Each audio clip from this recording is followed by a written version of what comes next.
business. But Dr. Kyle asked me if he could bring in a speaker today, and I thought it was relevant to our course and to the campus. So I will let him do the introduction. Welcome, everyone.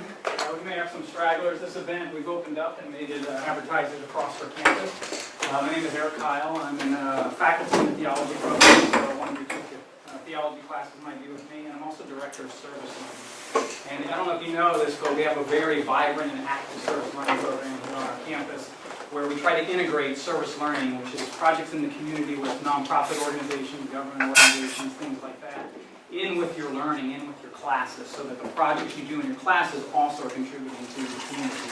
Those two together, we call that service learning. And as a part of the service learning program, we have a speaker series which we offer every fall around specific issues. So last year we focused on, I believe it was refugee issues or immigration issues at one point. One of our years we focused on nonviolence. So each year we have a theme. This year's theme we're focusing on kind of food and social justice.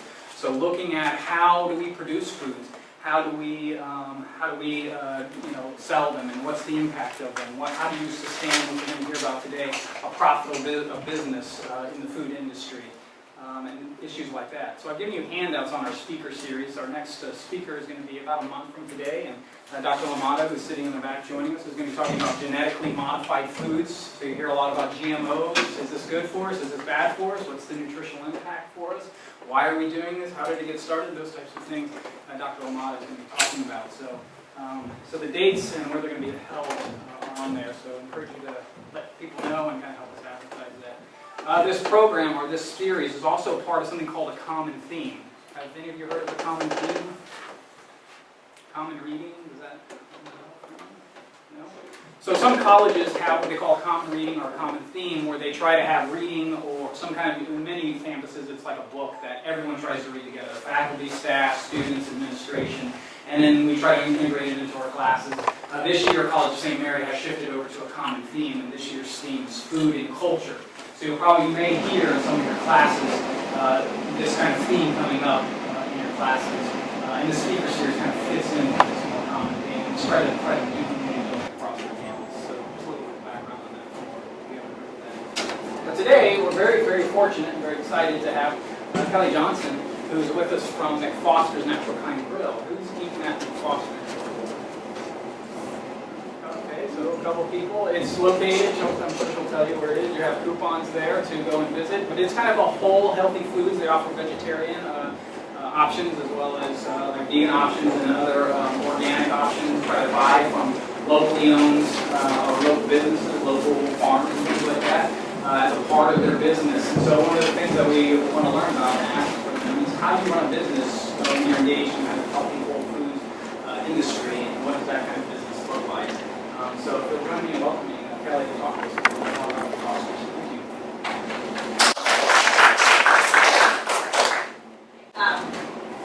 As Dr. Kyle mentioned, one of the things we'll be discussing is how do you run a profitable business, dealing with these newer issues of local, sustainable, healthy, real food.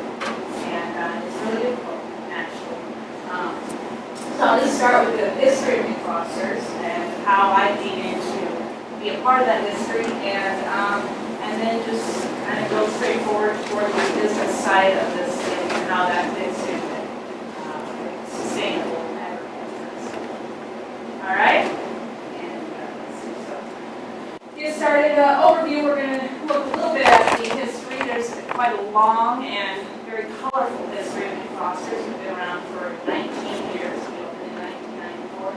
So I can only give you a tiny scratch on the surface of our history.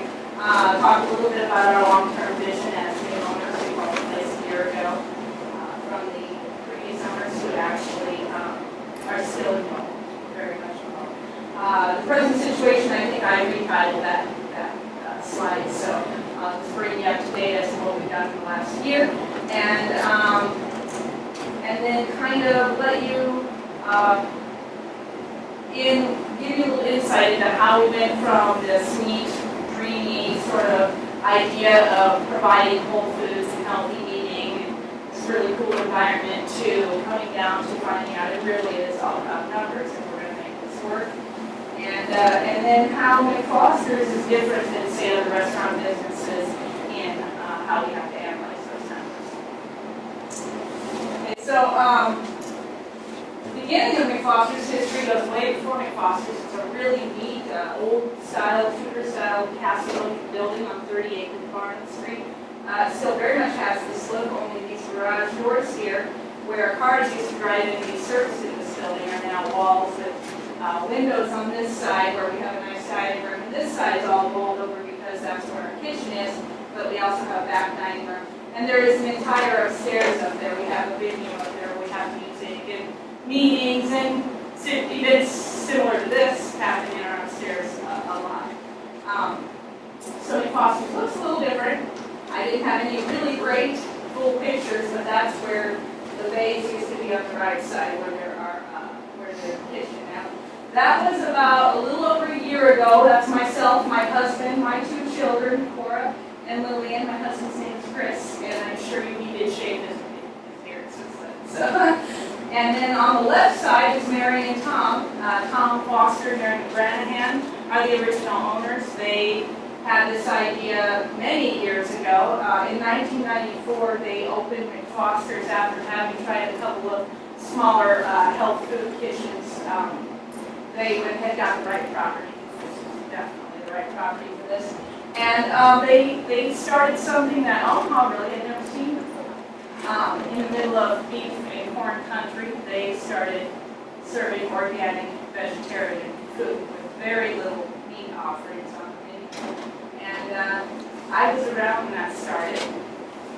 Cameraman back here was around when that started, and it was really an interesting thing because, at the time there was construction going on in the area and so forth, and I just remember, construction guys needing a lunch break, and at the time we were one of the only places available for lunch, unless it was fast food, and there was just so much sort of snarky commentary and doubt, I guess you could say doubt, that they could even eat anything good here. And, when people found out that they took the chances that even in Omaha, Nebraska, where everyone wants to stay, you can eat egg plant parmesan and really enjoy it. So these are a few of the pictures that just kind of pluck out a little bit of the history. I don't remember exactly what year that was, but we had a Greenpeace truck show up at Mcfosters with a whole bunch of solar panels, and we ran an entire benefit show. My recollection of that is that the solar panels ran all the electricity for full bands all day long. We also had food and all this other stuff. That right there is Tom and his cool little tie-dye chef hat. Tom and Mary enjoying themselves. And this is Mary, the former owner, in her garden. They actually have an organic garden in Omaha that they've been working for a long time, acquiring little pieces of land and sort of adding them together. And so when I discuss later about local suppliers, they are probably our primary local supplier, but that is not without its problems. Here we have a music show going on from our grand opening after we reopened and remodeled, and that's when we got our Cora playing common drums. Back when Tom and Mary had the place, they had Ralph Nader there as an event. They've always kind of had a lot of political activism going on at Foster's. The previous owners, a lot of that came from them. In fact, Mcfosters itself was a bit of an activist movement of its own, that you're going to do this in Omaha, try to spread the word that there's this great way of eating. And so it's, Mcfosters is kind of tied to activist ideas anyway. We are trying to continue to provide a place for people with whatever ideas of activism, social change, whatever groups they're involved in, we'd still like you to come. My husband and I aren't Tom and Mary. We don't really have this as our activist platform anymore, but we, don't want to see that leave because it's part of the spirit of the place.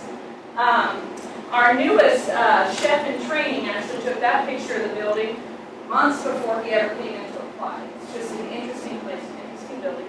And then there's a little shot of what kind of great food we serve. We serve a lot of different things. And that, I believe, was yet another benefit.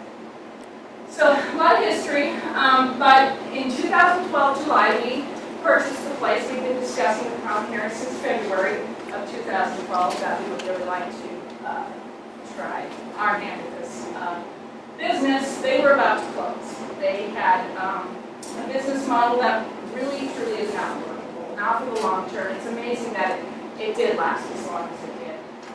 They are very, freewheeling people. They just kind of take everything day to day, and when you're up, you're up, and when you're down, and you just roll with it. And it worked for them. For nearly 18 years, it worked for them. Can't figure out how, but it did. And but when it stopped working, it screeched to a halt.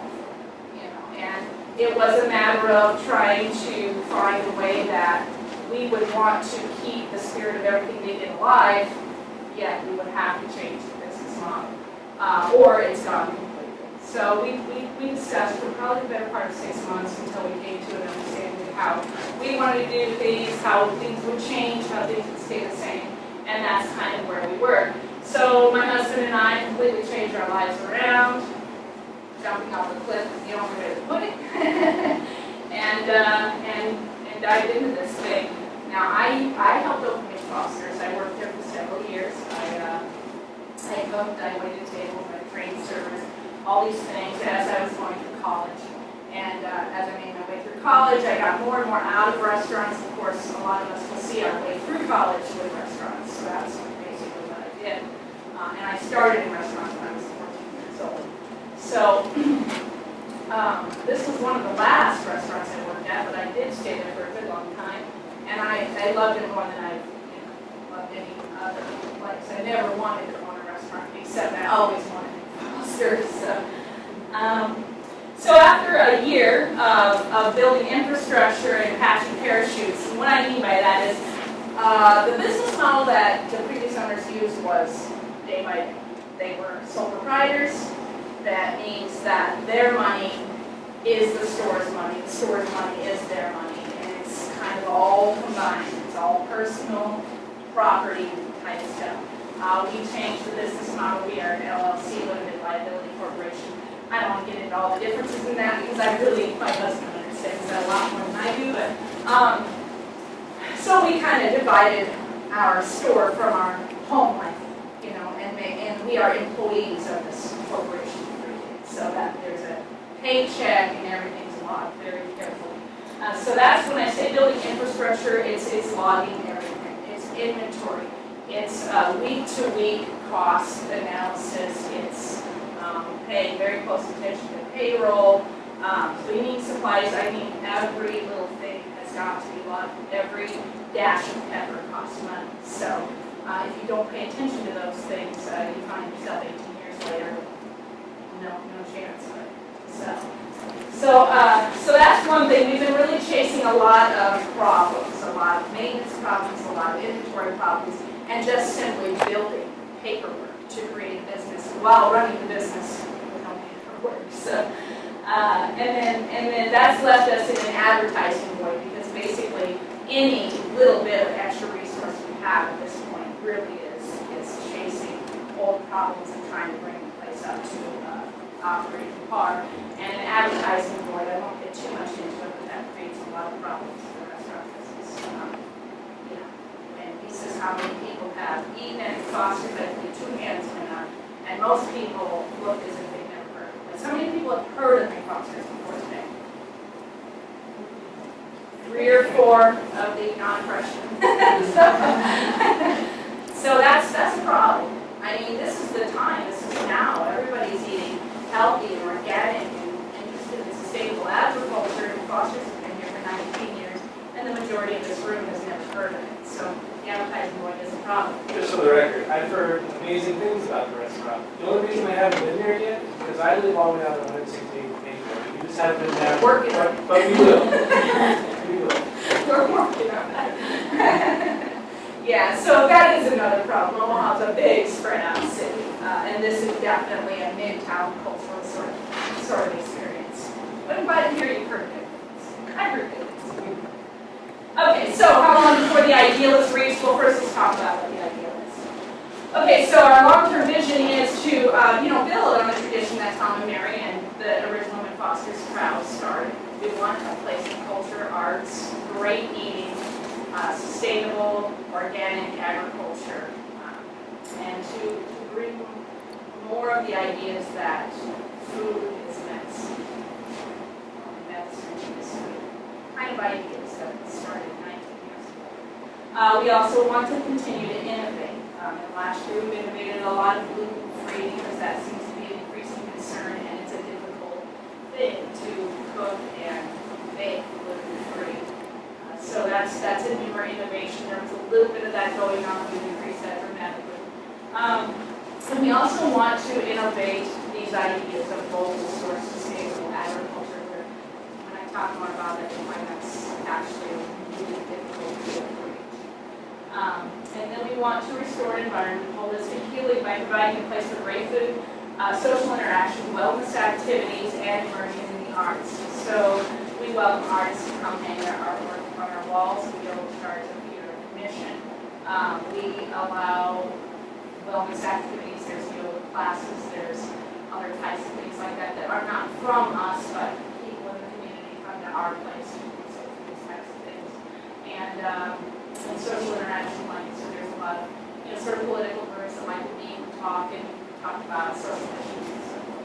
So it's not just about, health and healing through food. It's a holistic approach to those aspects. All right, so up to present, we have restored the inventory, which was that's a really big issue in the restaurant business.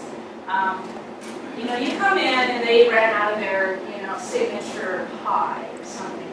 It's understandable, a whole bunch of people came and ate the most popular thing. But when the wait staff has to come back 4 times, 5 times and say, we don't have a kind of iced tea, I'm sorry, we ran out of chili peppers, and so on. This kind of thing was going on, and it was damaging, very, very damaging to this excellent reputation that Mcfosters had. And people just get frustrated, even your regulars who love you, they say, I'm just not commenting because I can't get what I'm asking for. Also, after 18 years, you begin probably not to notice the details and so forth. So there was a lot of, tidying up and sort of old posters that needed to come down, and then we had several volunteers help us remodel and make it kind of pretty and clean. I think the overall consensus is maybe a little too neat and clean right now, but we'll get there. We'll get back to our, as somebody described it, our confetti and joy again. But we also needed to train and retrain personnel more in a hospitality framework. This has always been a really cool, fun place to be. Everybody there is pretty much friends. They are there because they want to be there. They like to be there. And I think this is a really good business model too, to try to provide an environment that's relaxed and fun because people will want to be there. They're not thinking of coming to work and calling in sick because they just don't feel like it. They want to be there. That's where their friends are. But within that model, a lot of times people start to see it maybe as a hangout place. So we had to really kind of remind people this really is a restaurant. Here's how we should approach it. Things were so relaxed that people maybe waited a long time for food, because people were hanging out or various reasons. But we're getting a lot more feedback now. People are really impressed with the speed of service and these types of things. It all matters. Okay, bookkeeping from scratch. I kind of started with that, but there was absolutely no attention paid to the numbers, and it's amazing. So we started paying attention to the numbers in February last year, and we began to glean all the information we could and started patching together with what limited understanding we had, and it did begin to start to seem doable. So, but the only way it's doable is to do bookkeeping. There's been refrigeration issues. We've had to fix a lot of equipment, and portion control is a huge issue. It's a huge issue, and I would say it's probably one of the most damaging things to the previous business model, is that each cook kind of had their own idea of how they were going to do things, and portion control isn't just about the amount of food on the plate, but the amount of Italian seasoning on the vegetables. I mean, all of that costs money. The amount of garlic is very expensive. So we worked really hard on portion control. It's a lot more under control, but a restaurant is totally unsustainable if you price your food with one idea of portions, and even those are off a little bit, especially over a little bit consistently. It can really cause your Okay, so we got a long way to go, is what I'm trying to say.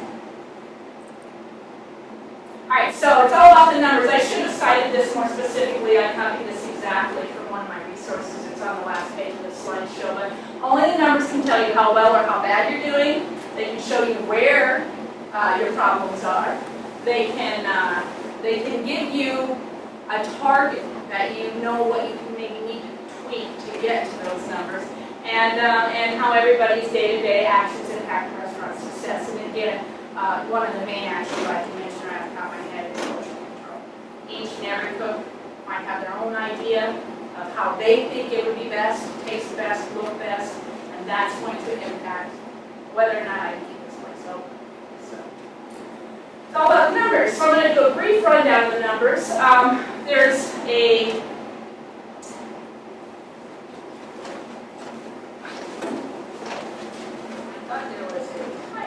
how much should we be making? Oh, the annual sales per square foot is a primary indicator of how much a restaurant should make. There's sort of an industry standard, and so with all these, the next 4 slides, I kind of talk a little bit about industry standards, but then we got to understand that Mcfosters is rather unique, and so how do we have to vary from industry standards yet still keep our numbers, even out, balanced out?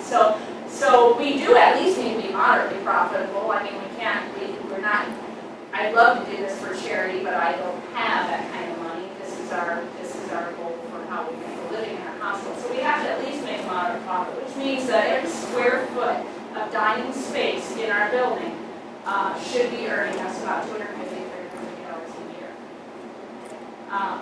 More than that, that'd be great, but I don't want to gouge people.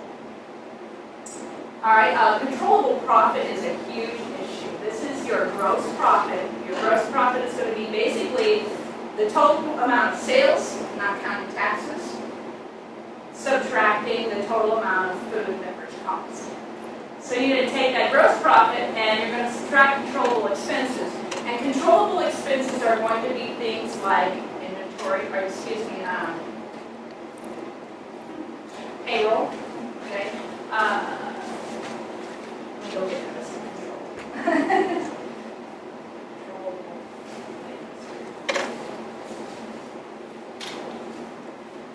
Sorry.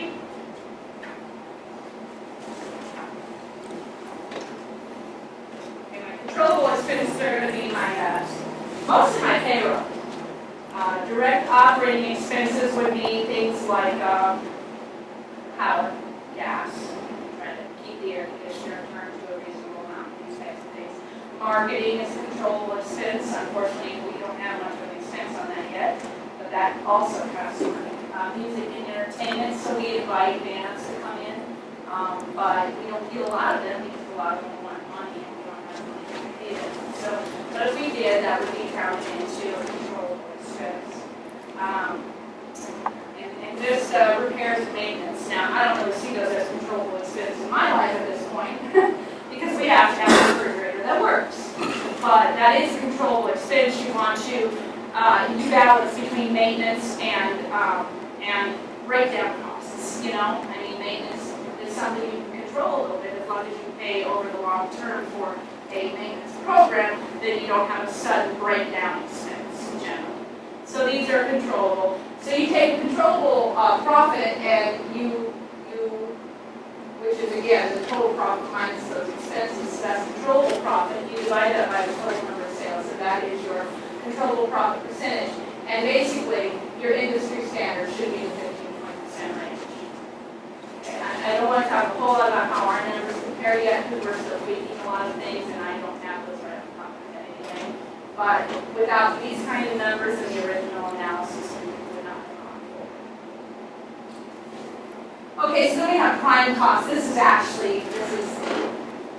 to me is the biggest indicator of whether or not this is going to work. You add up all the food, beverage, payroll costs, and you cannot, a lot of restaurants forget to include payroll taxes, unemployment insurance, and any benefits that they pay when they do this, and that's, you're going to be way off. Okay, you need to count every expense that you have. And then if you take that and you divide that basically by the total sales, the restaurant, your prime cost is typically for a full-service restaurant, 60 to 65%. For a quick-service restaurant, you know, a Chipotle, McDonald's, this kind of place, much, they're a little lower. Is it lower yet? Yeah, a little lower, 55 to 60%. Now, for a restaurant like ours, this is not exactly realistic because the cost of organic and fresh produce is higher, and that's going to be one of your number one costs. Is food. So when we get fresh produce and we're cooking predominantly vegetarian, that's a high cost, and then also organic. So even if I'm not getting organic produce, I'm in the high cost range. But then I also have organic flour, sugar, all the staples you can imagine, any type of replacement, what we call replacement meats, like it's called tempeh and Canadian bacon and stuff like that. Canadian bacon is amazing. But that stuff's very expensive. So when you talk about the 60 to 65% industry standard, we actually are looking closer to 70%. And then we have to determine if our product cost is going to be that high, are there other numbers we can bring down? Okay, so that's one of the things we're working on. Is what is our target for our prime cost and how do we zero in on it? All right, and then occupancy cost is another thing I should mention. It's just your rent, taxes, insurance, you know, the stuff that does not vary at all. And it should not be more than 8%. You know, if you got a really good deal on your building or you got a really good deal on your rent, you can be as low as 5, and that would be great because that would help with profitability. But 7 to 8 is about right. If it's going to push you above 10, you don't have a rough deal. All right? Do you own the building? Do you own the building in the We are restaurant? purchasing, it's a purchase mortgage. Okay. So, our unique concerns and how do we achieve the ideal? You know, I'm going to stop here for a minute just to see if I lost anybody. Is there anything I maybe watched over too quickly? No? Keep on rolling? All right, so our unique concerns, or how do we achieve this ideal? Okay, so our current food purchase practices and motives with regard to public trends and individual customer concerns. What I mean by this is basically we are not 100% organic yet. Sorry to stop before we move on. So the previous business model that they were using, do you have an idea what their numbers look like in terms of those costs and those ratios, and how is that shifting for you? They were way off. They were way off. Their controllable costs were completely out of control. The occupancy costs were great for them, and I think that helped because they basically owned the place. And they owned everything in it, so there wasn't rent, mortgages, and these kind of things to pay. But their food costs were out of control, and their payroll costs were rather high. And that was some of the things we analyzed. Do they need to be like this, or can we bring those down? Realistically, it's a quality operation. And so there's what I control. But that was part of, I think, part of the fatal flaws. They didn't ever analyze that at all. I mean, we had to basically research what papers and invoices and these types of things we could find laying around to begin to create these numbers and figure out where they were. They just did not concern themselves with these things. So, I mean, bless their hearts, I can't believe they made it as long as they did, but they did. I don't recommend it. Is that okay answer? Okay, so anyway, our current food purchase practices, we try really hard to be as organic as possible. Where we can't get organic, we maybe can get non-GMO, but not necessarily organic. There's also something that's beginning to emerge called either eco-friendly or organically grown. See, there's a difference between certified organic and organically grown, which I'll talk about in a little bit. But so we're running into that. We don't necessarily have many organic, fresh produce options at this time. And even with the local sustainable crowd, those are being produced mostly organically produced or eco-friendly, but not necessarily certified organic. We're talking about huge costs there. Another thing is we want to regard public trends and individual customer concerns. Mcfosters always has been a place where you can go if you have allergies, if you have diabetes, if you have a heart condition and you need a special kind of diet. You go to Mcfosters and you say, here's what I have a problem with, here's what I'm looking for. And generally, either we already have it on the menu or our staff knows it's on the menu, but you need to remove this ingredient or something like that to make it individual customer concerns. So anyway, so we're seeing a huge emergence of the gluten-free concern also. So we've addressed that, but we don't, we need to balance this thing. We don't want to go chasing fad diets. There's no way you can have a restaurant model that chases fad diets. But there does seem to be a sincere concern about gluten-free, and we are certainly concerned about the GMO, the organics, the fair trade. Okay, so organic means that it's been certified, that the soil has been tested. There's a certain, you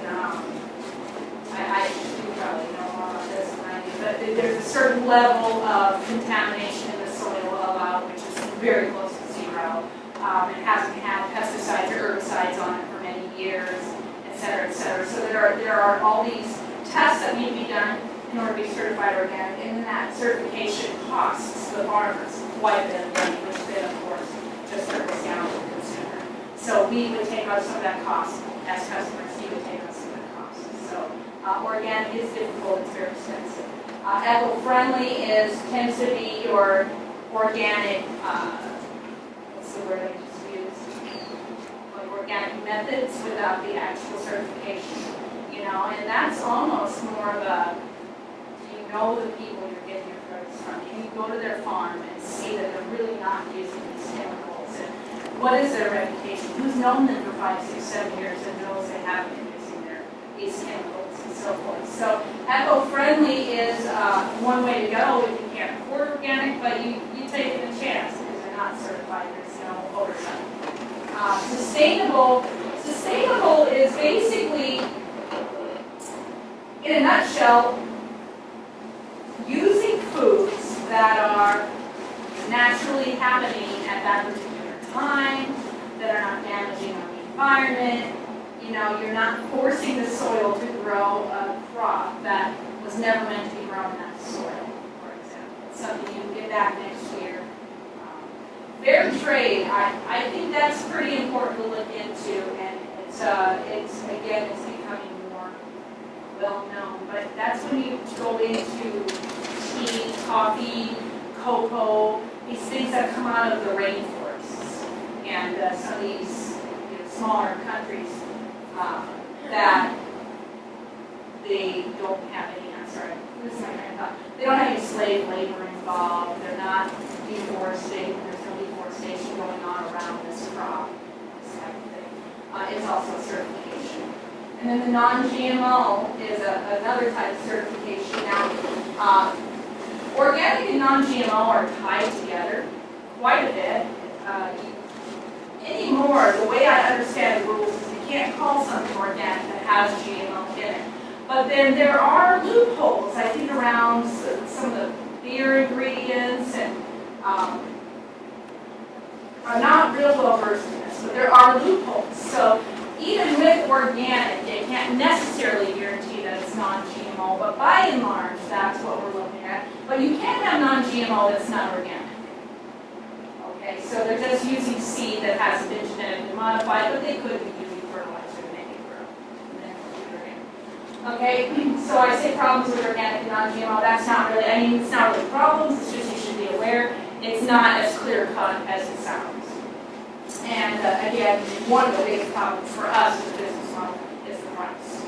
We really want to provide that, but then at the same time, we don't want to price ourselves out of the business and not be able to provide to you, healthy foods. Okay, and then the strategy for a more local, sustainable supplier relationship, again, is really, it's turning out to be quite tricky. A lot of the local sustainable agriculture is very small. And again, they're not necessarily certified organic.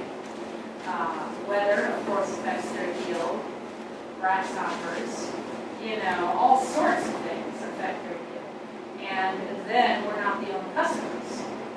And in fact, a lot of these small local farms have now began participating in a program called CSA, which is community supported agriculture. And this is a situation where you pay money to the farm before the season starts, and your money, along with all the other CSA members, helps with the operating expense of the farm and so forth. But what you get is what you get. From May to October, every week you get a box of food based on the yield that came out of their garden, and it's split between all the CSA payers. So a lot of these farms are already, sold before the crop even grows, and they can call me and tell me what they have. So that's one problem with the local sustainable suppliers. And the other problem, okay, and I put CSA consistency there because one of the most common complaints about CSA members is that they felt like they should have gotten more food. Now, sometimes it's in abundance, they have too much, and they have to share with their neighbors, but sometimes their box is really just a little bit, and they pay, so much, I think it's $300 or $500 a month, something like that, to just have whatever comes out of that farm. I would say it's probably per year. I pay $300 per year. Is it per year? Per year. All right. That's And right. I get it, that's a right. half share. That's, at my CSA, 300 is a half share. Half share, right? For May through October. Okay. I bet I read right on the farm that you're using. What farm are you? It's in Crescent, Iowa. Right, yeah. Okay, yeah, so I have them written down. That's right, it was per year. So that is one of the complaints with the CSA. Have you had any problems with your yield equalizer? No, some weeks you get a lot of stuff you don't really like. You get a lot of kale or Swiss chard, which if anybody's had those, I would not recommend them. They're very healthy. Chips are great. Well, I've had many kale chips. I'd say that we haven't had problems with the quantity, but sometimes the mix is not what you prefer, But and then we did have a big watermelon 3 weeks in a row last fall, and it's hard to go through a whole big watermelon. Juice it. But it's good. We've been satisfied. Right. So yeah, a lot of that product is going out to CSA members. And again, like he said, it's not yielding exactly what maybe it is you're looking for. And as a restaurant with a set menu, you need to worry about, can you provide the food that you're telling customers you will have? It goes back to the end. So it's a problem.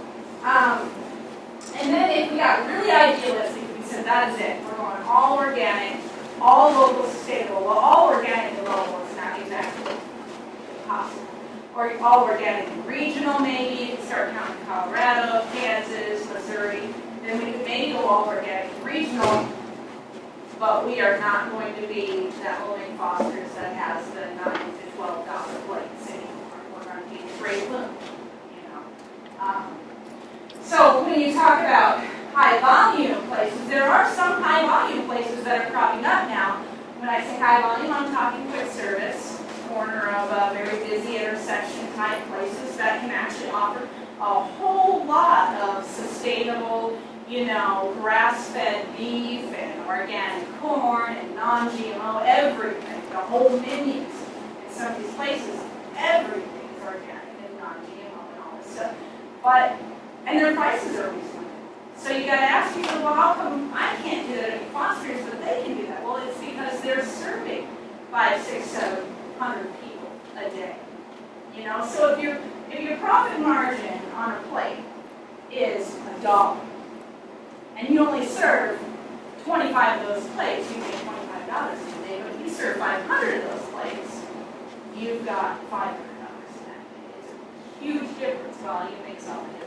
So this is just kind of my statement. I feel like that the quick service restaurants might be able to outpace the mom and pop operations that are trying to have a sit down organic dining restaurant that's affordable. Have you ever looked at blended model? What? Have you ever looked at a a blended model between those two, where you have a drive-through as a part of your sit-down? Because you're kind of on Farnham. Yeah, and actually the whole Midtown thing is really starting to crop up now, so, the drive-through, Mcfosters, oh, my heart. But actually, when I was pretty young, I used to work for a Chinese restaurant at a mall. And I remember thinking, this is brilliant. This food it's fresh, it's hot, it's sit down and eat it kind of food, but you can get it like that, and so honestly, I've actually thought about that a lot, like what foods can we have that are really quick for one thing, yet still very much Mcfosters. It's a hearty meal, you feel like you really got your dollar's worth, it's full, and it was amazing, because that's one of the things, we like people to say, wow, that was amazing, not, oh, good lunch. We want, wow, that was amazing. So, so something akin to what you're saying has definitely floated through our minds a lot. Just not with a drive-through, just more about run in and pick up kind of thing. The smoothies would be good, Yeah, but those are all made to order right now. But it sure would be nice if we could. The problem with making smoothies a little bit before I was trying to wait time. They're all fruit, no water. But bananas, you start to brown the smoothie itself. Once you've made it, the color starts to fade pretty fast. So you can't do that ahead yet either. You might have some geniuses figuring this out. So, I don't know. I think I've covered most of. Okay. So going back to problems with organic and non-GMO, problems with local and sustainable, and so forth. This is something I think everyone should be aware of, and that I've become very aware of in the last year, but was a little bit aware of it. I've always been a label reader, and I learned really early on, like how to read in between the lines or read through, advertising ploys. And to word things very carefully. So I can write these kind of things pretty well, but since I can also read them pretty well. So you find people, offering their local agriculture goods, and you hear, I should write some of these down. You hear things like pasture-raised chicken. And what goes through your mind is, wow, free-range chicken, they're out there plucking bugs, there's no hormones, well, a pasture-raised chicken, in general, is a chicken who gets some grass time. But they still tend to be in some form of coop. They still tend to be fed feed. And, they might get some fresh air time where they can scratch around a little bit. But a pasture-raised chicken is not necessarily free-range at all. So, there's other things like sustainable methods. People talk about sustainable methods of growing. And somehow the words sustainable and organic have begun to get intermixed, but they're not the same. So when you are looking for, these organic or these healthier, real food ways of eating, it's really easy. It'd be really easy for me to provide to you, range-fed chicken. But it's probably the same thing, any non-factory farm will have with no special extra treatment, or pasture raised or whatever. Let's see. Some of the other issues that arise with our business is different food laws. You may or may not be aware of food laws regarding, for example, raw milk. Raw milk is completely outlawed in some states. Milk is pasteurized, which means it's immersed in high temperature quite rapidly to kill off bacteria. And then it's homogenized, which means to make it homogeneous, which means to make it not be cream and water. It's mixed together so you get a mixture. But there's a lot of people with milk allergies and milk intolerances and so forth. And there's a growing movement of people that seem to believe they have science to back them up, that the problem with it really has to do with the fact that it's not raw and that it's homogenized, and that these bacteria will provide are really healthy for you, et cetera, et cetera. So now there's this whole legal issue. Some states allow raw milk, some states don't. If you go to a state with raw milk, you cannot transport it across the state line. If you go buy raw milk from a farm, you can't drive it home. In Nebraska, and if somebody knows more about this, they correct me if I'm wrong, but I believe you can have raw milk on the farm where the raw milk is produced, but you cannot leave the farm. Does that sound right? Are you familiar with this? You can purchase it on the farm, but the farm cannot take it out and sell it Like in anywhere farm. else. Like you can't take it to a local farmer's market or anything, but you can go to the farm and purchase it. But then you can't cross Iowa, Right, yeah. because Iowa will confiscate it from you. Oh my God. Well, I don't know. You've got to stay true. Well, didn't you guys see the, was it Awesome Rossum or something? California group that got raided by the feds? They went in with guns ablazing, arrested everybody because they had raw milk and raw cheese. Yeah.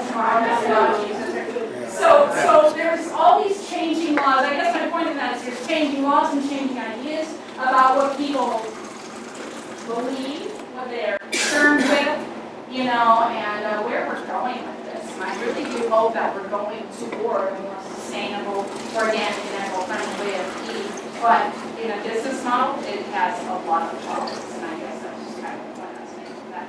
I think that's pretty much what I have to share today.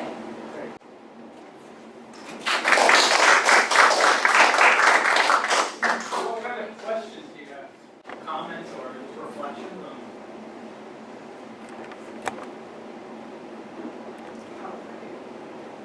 Oh, I'm sorry. You know, the way that you were talking about how Tom and Mary ran the restaurant, is that kind of typical though of a lot of mom and pop places? It sounds like the way I would have done it, just because I would just assume it's my money.